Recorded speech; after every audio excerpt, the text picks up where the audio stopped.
ఈరోజు చాలా మంది పైకి వచ్చారు, ప్రపంచమంతా వెళ్ళారు. ఒక వ్యక్తి అనుకుని ఒక కుటుంబాన్ని కానీ ఒక 4-5 కుటుంబాలను బాగు చేస్తే ఆటోమేటిక్గా పేదరికం నిర్మూలన అవుతుంది. ఇది మనందరి బాధ్యత. సమాజం బాగు చేసినప్పుడు ఉండే తృప్తి ఎందులో ఉండదని చెప్పి కూడా నేను మీకు తెలియజేస్తున్నా. కాబట్టి ఈరోజు ఇవన్నీ చెప్తూనే కోనసీమ ఎమ్మెల్యేలు 7 మంది ఇక్కడున్నారు, కొంతమంది ఇన్ఛార్జీలు ఉన్నారు. ఈ మండపేట ఇప్పుడే 2 చెప్పారు, ఇక్కడే ఇన్ఛార్జీలు 2. ఇక్కడ ఒక ఆయన వైఎస్ఆర్ కాంగ్రెస్ ఇన్ఛార్జ్ ఉన్నాడు. ఈయన చాలా తెలివైన వాడు. ఎంత తెలివైన వాడంటే ఎవరు గెలుస్తారో ముందే వాసన పట్టగలిగే తెలివైన వాడు ఈయన. ఎక్కడ అధికారం ఉంటే అక్కడ ఉంటాడు. ఈసారి మాత్రం అలాంటి హయారాం గయారాముల దగ్గర చేర్చాం.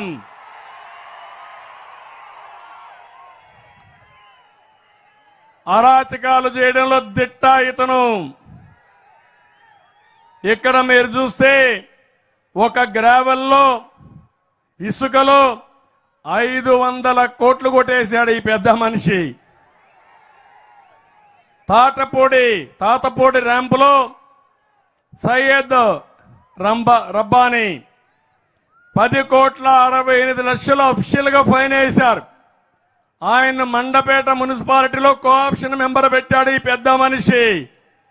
నేను ఒకటే చెప్తున్నా, తినింది కక్కిస్తాం, వదిలిపెట్టాం. కబద్దార్, జాగ్రత్తగా ఉండండి.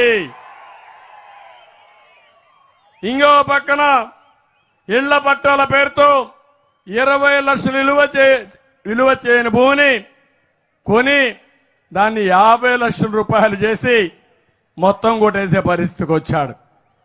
అక్రమ మైనింగ్ చేస్తున్నాడు, ఇష్టానుసారంగా రౌడీజం చేస్తున్నాడు. పచ్చని సమాజంలో చిచ్చు పెట్టే పరిస్థితికి వచ్చాడు. కాలేరు గ్రామంలో 5 దళిత యువకులపై రౌడీ షీట్ ఓపెన్ చేయించాడు. రేపు మీ గతిది.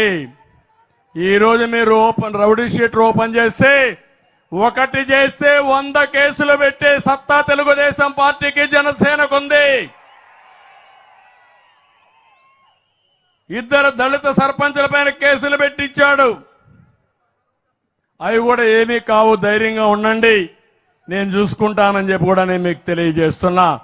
జనసేన తెలుగుదేశం కార్యకర్తలుగా ఉన్న చాలా మంది దళితుల్ని బెదిరించే పరిస్థితికి వచ్చాడు. వెదురుమూడి గ్రామంలో జ్యోతిరావు పూలే గారి విగ్రహం పెట్టిన బలిజ కులస్తులను కూడా బెదిరించి 40 మంది పైన కేసులు పెట్టి వాళ్ళని ఇబ్బంది పెట్టే పరిస్థితికి వచ్చాడు. నేను చాలా మందిని చూసా.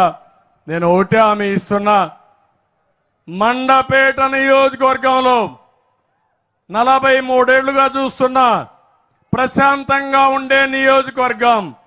ఆ రోజు ఆలమూరు గాని, ఈ రోజు మండపేట గాని ప్రశాంతతకు మారు పేరు.